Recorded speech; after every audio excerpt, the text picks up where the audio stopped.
Well, guys, the future of the Indianapolis Colts quarterback position could be a little bit more up in the air than maybe we're thinking moving forward. So today we are going to talk about that position, Anthony Richardson, what the Colts should do, and all that stuff here in today's episode. So let's get to it. Just want to remind you guys, this episode is presented by PrizePicks. Download the app today. Use the code JUICE to get $50 instantly after you play your first $5 lineup.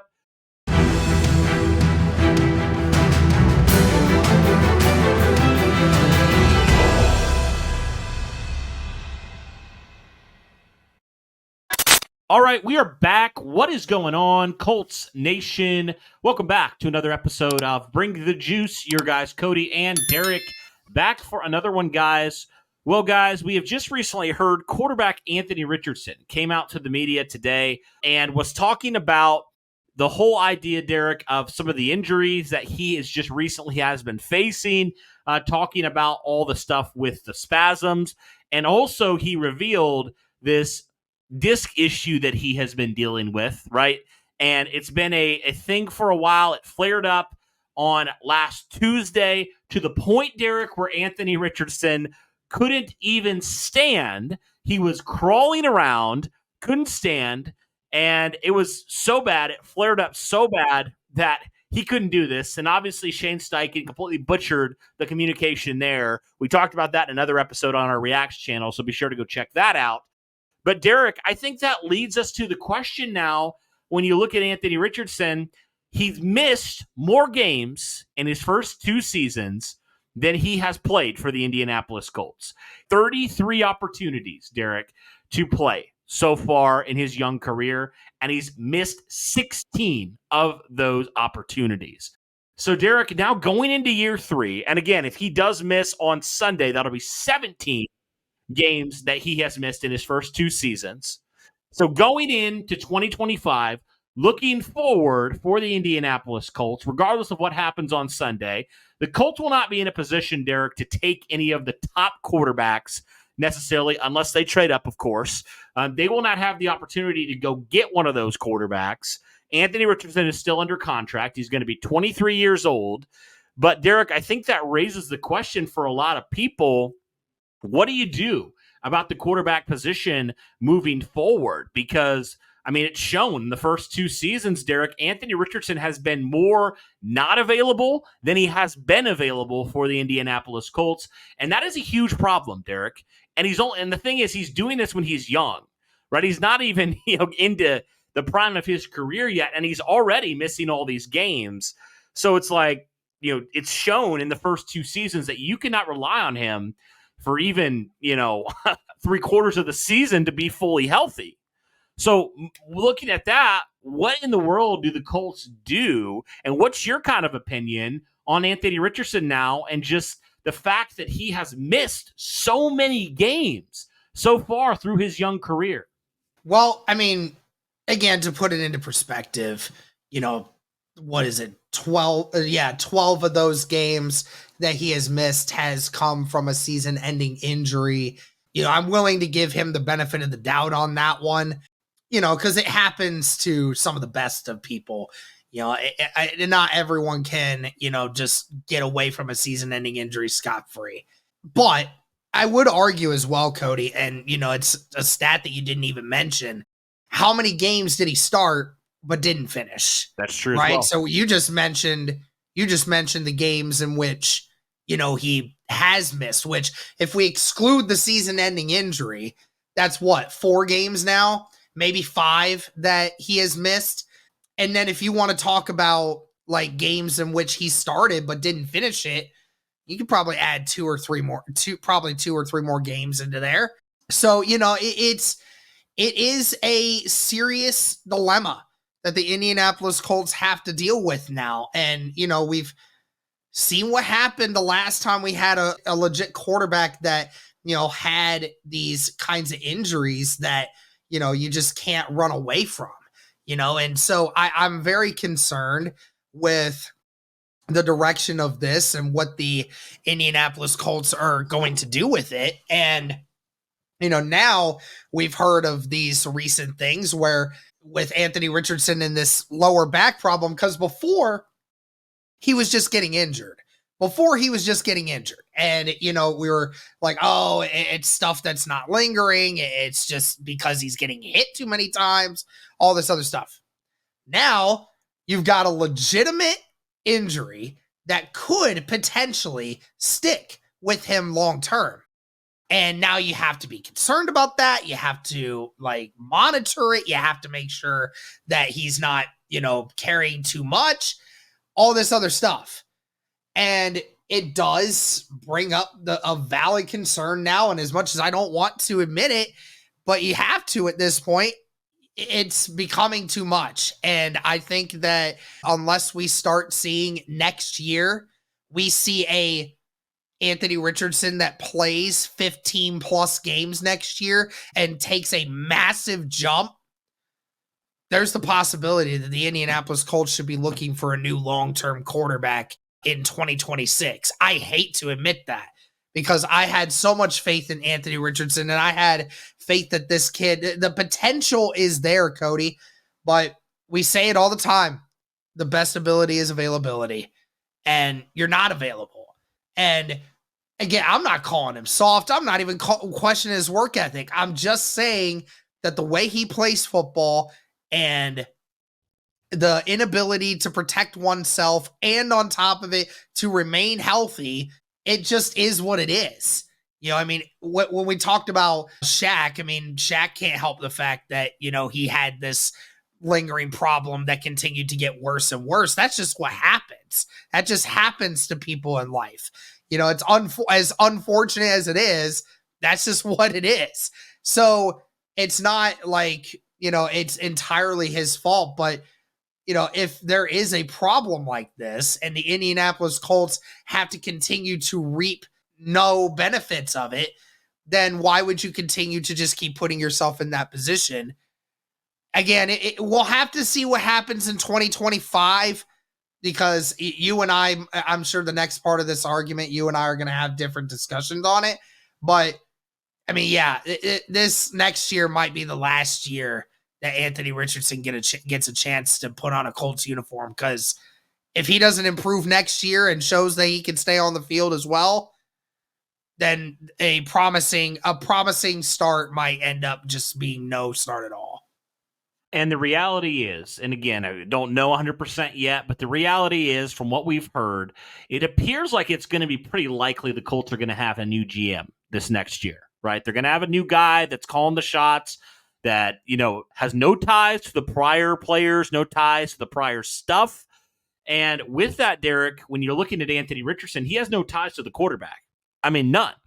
So his job is not reliant on the success or failure of Anthony Richardson, right? So I do think, and I made a post about this, and we might disagree with this, I do think that it would be in the Colts' best interest, based off of what we said, with the fact that he has not been in a lot of games this year. He's missed a lot of time the last couple of years. He has had some moments where he's looked really bad. He's had some moments where he has looked pretty decent. But the reality is, Derek, he has not looked like the franchise quarterback as of yet. He is not. When you look at the whole thing, he is not yet. And how is he going to progress if he's not on the field as well? That's another thing. So with that being said, I do think in the Colts' best interest, I think it would be wise for them to add another quarterback of some kind. And I think, Derek, looking at, one of those quarterbacks that's still fairly young, like a player like a Justin Fields, for example, adding another quarterback in here that's not a 40-year-old quarterback, that it's clear that they are the backup, but a player who is the true player that can push Anthony Richardson, potentially take the job from him, right, if he's not the guy. And I think it's a situation, Derek, if you are sitting in the GM chair next year and you're the new GM, it's a situation where, and we even saw it with, what the Colts did with Adonai Mitchell and Alec Pierce last year, right? What did Alec Pierce say? High tides raise all ships, right? So I think in a similar way, you get to see 100% with his back against the wall, is AR the guy or not? And if he's not, and you're the new GM, frankly, Derek, it's no skin off of your back. It really isn't.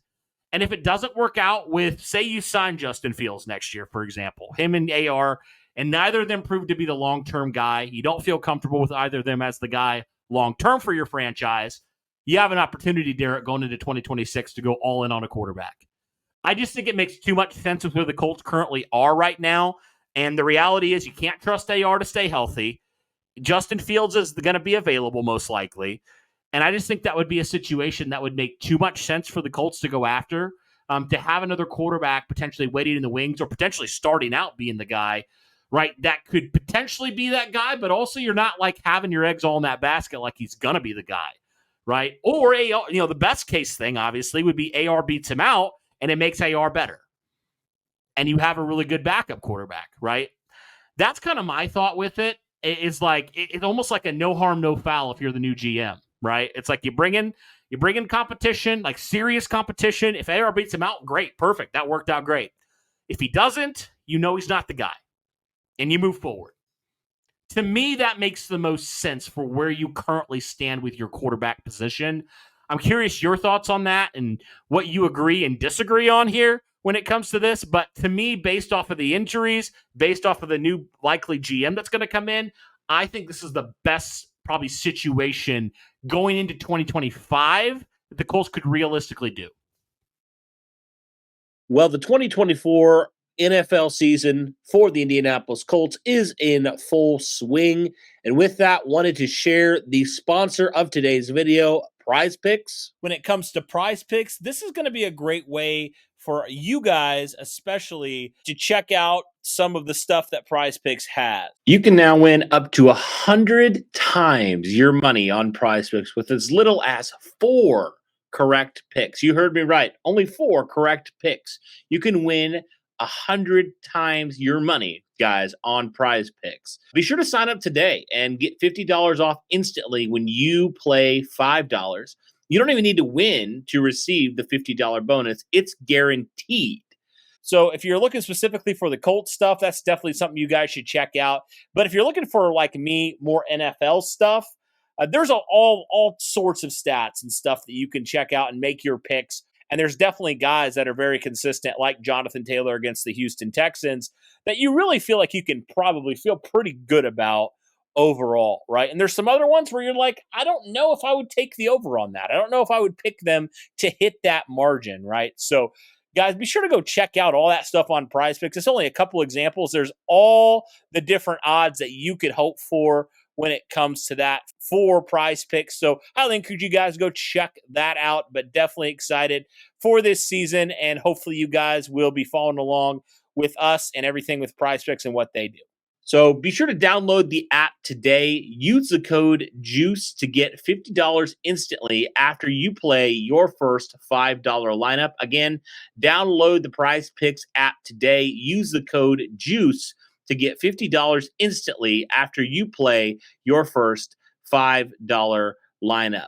Like I said, guys, it's a great way to continue to stay in with week-to-week life of the NFL, specifically with your favorite team, the Indianapolis Colts.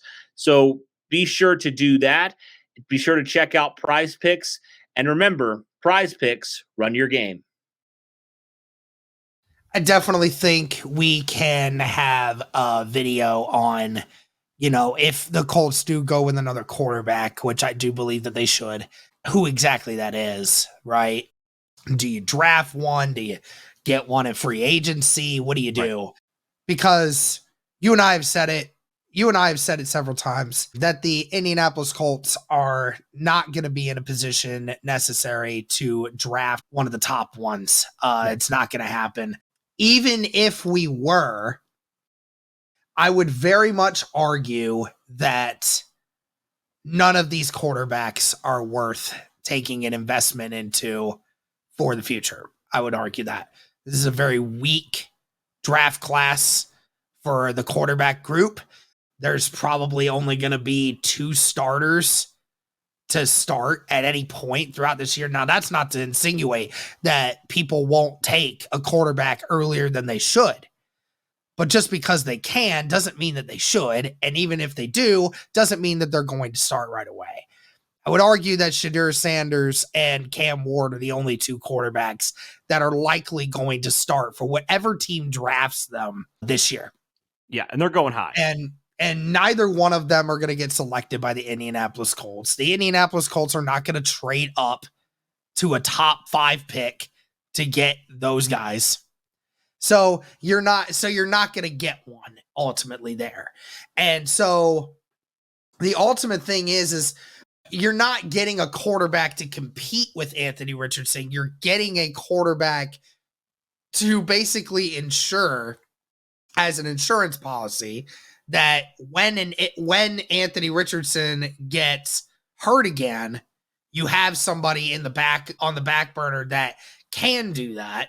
There are going to be some quarterbacks, later in the year that are in this draft process that are going to be available in the 3rd or 4th round that you can go, and guys that are projects and some other ones that, could be some solid guys out there if all things are all well said and done.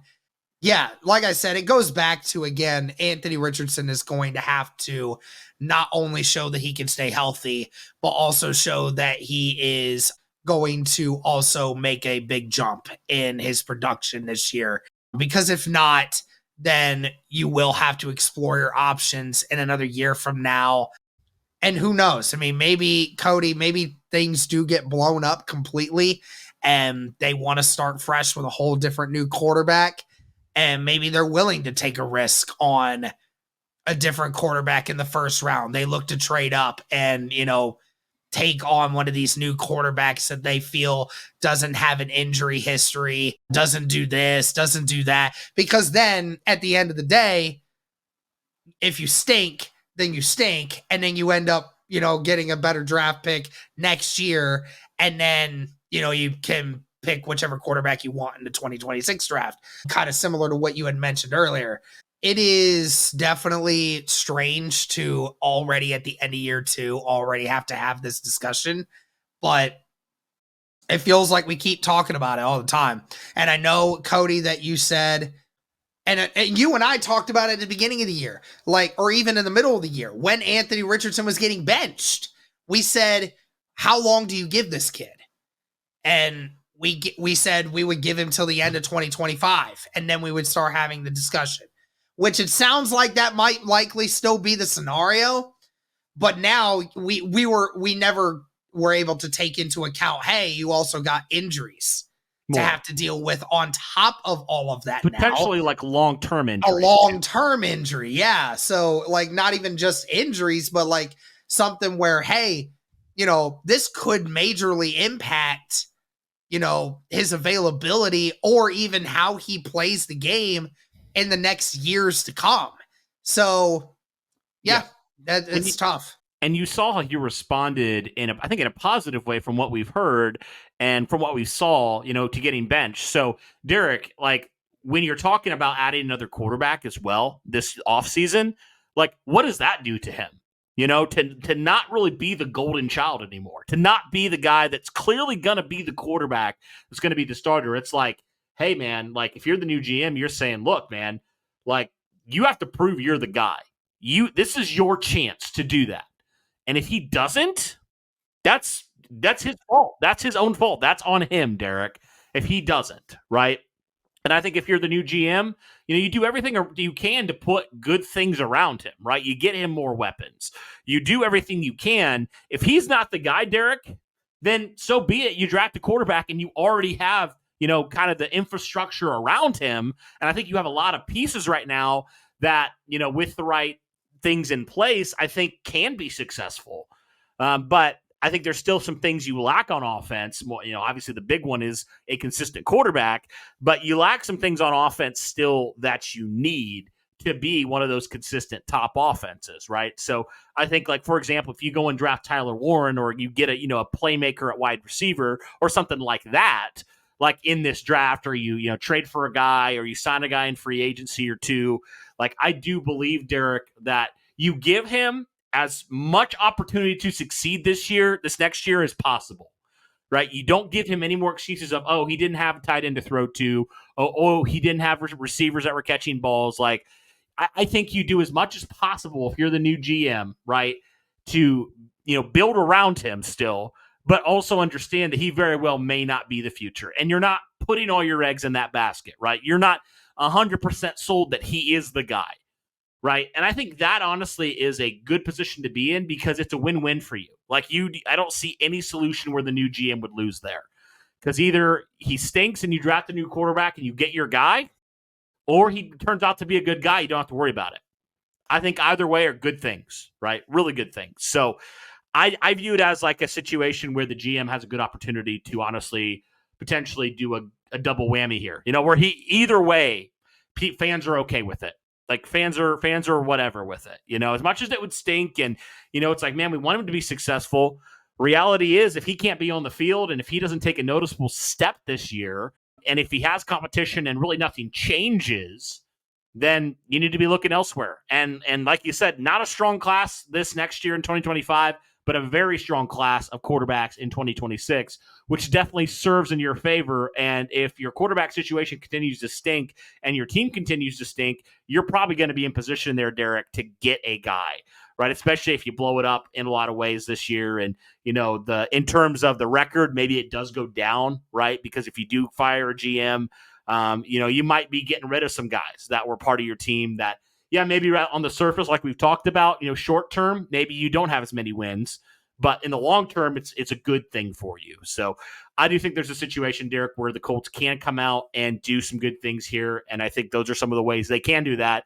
But I think one thing is evident, Derek, the Colts 100% cannot rely on Anthony Richardson to, number one, stay healthy, and number two, 100% be that franchise guy. He certainly has a ton to prove this next season, and the new GM, whoever that is, has a lot of decisions to make. And I personally think, Derek, adding some serious competition will not do Anthony Richardson any harm whatsoever. But guys, let us know your thoughts in the comments below.